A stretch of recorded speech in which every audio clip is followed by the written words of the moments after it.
지금 기술계에서 가장 뜨거운 전쟁이 뭔지 아세요? 바로 초지능을 누가 먼저 차지하느냐, 이 싸움입니다. 오늘 이 시간에는 글로벌 AI 전쟁의 승자는 누가 될지, 그리고 그 끝에서 우리를 기다리는 건 과연 무엇일지 한번 깊숙이 들여다보겠습니다. 모든 건 이 한마디에서 시작됐습니다. 소프트뱅크 손정혜 회장이 던진 이 말에 기술계는 물론이고 정계까지 발칵 뒤집혔죠. 이게 그냥 새로운 기술 이름이 아니에요. 이건 거의 미래의 패권을 누가 줄 거냐 하는 선전포고나 다름없었죠. 대체 무슨 뜻일까요? 바로 ASI입니다. 이 세 글자. 어쩌면 인류의 역사를 통째로 바꿔버릴 수도 있는 정말 어마어마한 기술적 도약을 의미하거든요. 자, 여기서 핵심은 이거예요. 우리가 흔히 생각하는 똑똑한 비서, 이런 수준의 AI가 아니라는 겁니다. 인류 전체, 그러니까 저와 여러분을 포함한 모든 사람의 지능을 다 합친 것보다도 훨씬 더 뛰어난 완전히 새로운 차원의 지능이 나타난다는 거죠. 이 표를 보시면 그 차이가 확 와닿으실 거예요. 처음엔 우리를 도와주는 그냥 도구로서의 AI가 있죠. 그러다가 다음 단계로 가면 인간을 대체하는 AGI, 즉 범용인공지능이 나오고요. 그리고 마지막 단계가 바로 인간을 초월해버리는 ASI, 초지능인 겁니다. 이게 무슨 뜻이겠어요? 말 그대로 우리가 쓸모 없어질 수도 있다는 좀 무서운 이야기죠. 이런 엄청난 미래 기술 때문에 지금 현재 실리콘밸리에서는 말 그대로 전쟁이 벌어지고 있습니다. 바로 두 거대 기업 사이의 패권 다툼이죠. 사실 불과 몇 달 전까지만 해도요, 이야기는 아주 간단했습니다. 오픈 AI의 챗 GPT가 시장의 70% 이상을 그냥 꽉 잡고 있었으니까요. 그야말로 절대 강자였죠. 근데 그 왕자가 영원할 줄 알았는데 아니었습니다. 바로 그때 만년이인자였던 구글이 모든 걸 걸고 제미나이라는 새로운 모델을 딱 내놨습니다. 그런데 그 결과가 정말 충격적이었어요. 모두의 예상을 그냥 뛰어넘어 버렸죠. 이게 얼마나 대단했는지 이 슬라이드를 한번 보세요. 이게 실제 사례거든요. 그냥 유튜브 링크 하나를 툭 던져줬어요. 그랬더니 제미나이가 그 영상을 알아서 다 보고 이해하고 분석해서 단 5분 만에 전문가가 만든 것 같은 인포그래픽을 뚝딱 만들어내는 겁니다. 사람이 전혀 손댈 필요가 없었어요. 이건 게임의 판도를 완전히 바꿔버린 거죠. 이 변화가 얼마나 충격적이었으면 오픈 AI의 CEO 샘 알트먼이 내부적으로 이런 말까지 했다고 하잖아요. 우리는 졌다. 정신 안 차리면 죽는다 라고요. 자, 그런데 구글과 오픈 AI의 싸움은 그냥 시작에 불과했습니다. 이 기술의 잠재력이 너무나도 엄청나다 보니까 이 기업 간의 경쟁이 순식간에 국가 대항전으로 번졌어요. 바로 미국과 중국의 패권 다툼으로요. 그런데 이 전쟁의 승패를 가를 핵심 변수가 아주 뜻밖의 곳에 있었습니다. 초지능을 만드는데 가장 발목을 잡는 게 뭘까요? 더 좋은 알고리즘?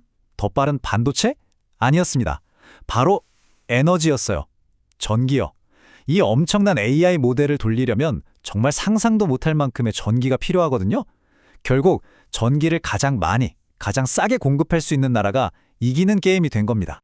지금 당장은 AI 모델 기술 자체는 미국이 앞서고 있는 것처럼 보이죠.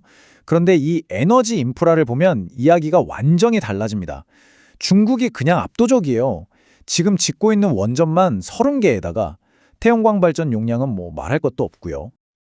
상황이 이렇다 보니까 엔비디아의 CEO 젠슨 황 같은 업계 최고 전문가들도 공개적으로 경고하고 나선 겁니다. 미국이 AI 전쟁에서 중국한테 질 수도 있다. 그 이유는 딱 하나, 바로 에너지 때문이다 라고요. 자, 이렇게 미국과 중국이 AI 패권을 놓고 정말 치열하게 싸우고 있는데, 그럼 기술 강국인 우리 대한민국은 여기서 어떤 역할을 해야 할까요? 기회는 어디에 있을까요? AI가 지금보다 훨씬 더 똑똑해지려면요, 반드시 기억을 할 수 있어야 합니다. 근데 지금 AI는 대화가 끝나면 다 따먹잖아요. 이 기억력 문제를 해결하려면 엄청난 양의 고성능 메모리 반도체가 필요합니다. 바로 이 지점에서 대한민국의 역할이 정말 중요해지는 겁니다. AI가 기억을 하려면 메모리 반도체가 꼭 필요한데 그 분야에서 전 세계 1등이 누구죠? 바로 우리나라잖아요. 삼성, SK 하이닉스. 그러니까 한마디로 한국 없이는 차세대 AI도 없다는 얘기가 되는 거죠. 근데 여기서 한번 이렇게 생각해 보자고요. AI 모델을 만드는 건 세상에서 가장 강력한 엔진을 만드는 것과 같아요. 하지만 엔진만 있으면 무슨 소용이에요? 그 엔진을 달고 실제로 달릴 수 있는 자동차를 만들어야죠. 그래야 진짜 가치가 생기는 거잖아요. 바로 이겁니다. 미국이 만든 AI 모델이라는 엔진을 가져다가 우리 산업에 딱 맞는 완성차를 만들어내는 것. 여기에 대한민국의 엄청난 기회가 숨어 있습니다. 자, 이제 마지막이자 어쩌면 가장 중요한 질문입니다. 이 치열한 경쟁 끝에 우리가 맞이할 미래는 과연 어떤 모습일까요? 전문가들 사이에서도 의견이 크게 두 가지로 나뉩니다. 하나는 연결된 지능, AI가 어디까지나 인간과 함께 일하면서 우리를 도와주는 강력한 도구로 남는 미래죠. 반면에 다른 하나는 독립적 지능, 손정혜 회장이 말한 것처럼 더 이상 인간이 필요 없어지는 AI가 인간을 뛰어넘는 그런 미래입니다. 물론 에이, 초지능은 아직 멀었어 라고 말하는 사람들도 많아요. 사실 요즘 AI가 되게 똑똑해 보여도 가끔 보면 정말 말도 안 되는 실수를 하잖아요. 어린 아이처럼요. 특히 사람의 감정을 이해하거나 사회적으로 눈치껏 행동하는 능력, 이런 건 데이터만으로는 절대 배울 수 없다는 거죠. 결국 질문은 이겁니다. 우리는 인류의 능력을 한 단계 끌어올릴 최고의 파트너를 만들고 있는 걸까요?